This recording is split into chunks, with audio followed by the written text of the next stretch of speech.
Faith in the workplace is critical. I've been involved with it for my 25 years at Intel. Intel's been doing this for like 27 years.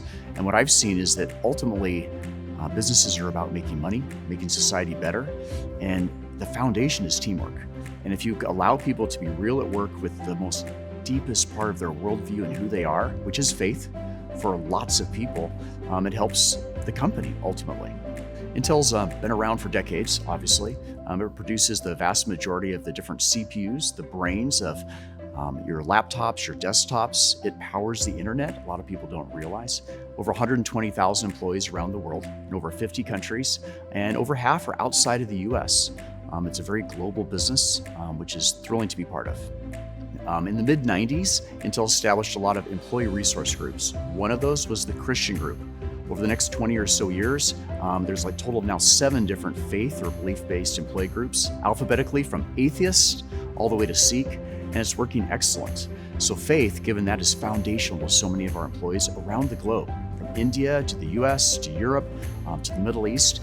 We want people to be real, so ultimately we can help solve problems better. It's been very well received.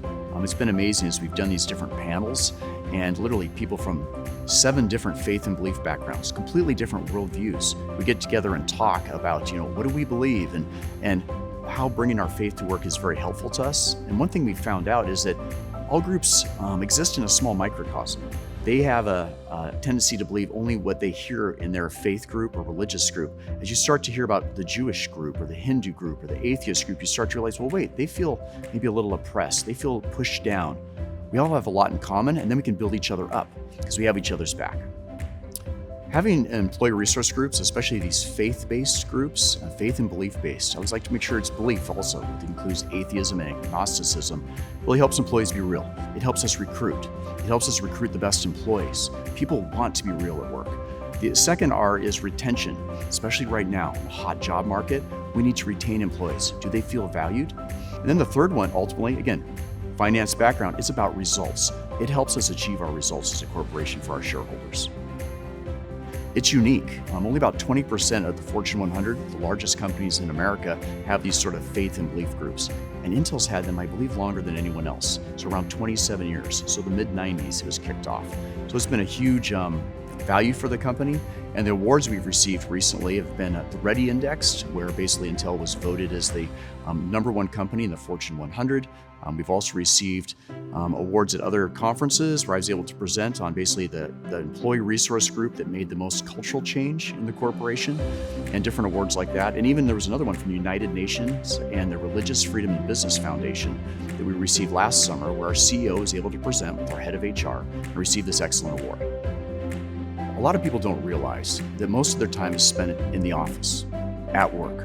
55% of your life, my life, is spent working. 2% is spent at church if you go every Sunday and you're teaching a Sunday school class or part of a small group, and then the rest is basically chores and just living life. But 55% of our life is in the workforce. God calls us to radiate Him there. I like to say reflect Him there, to reflect His love, and you'll see amazing things happen. So Intel's allowed me for decades and lots of other groups to basically be real at work. I'm extremely thankful.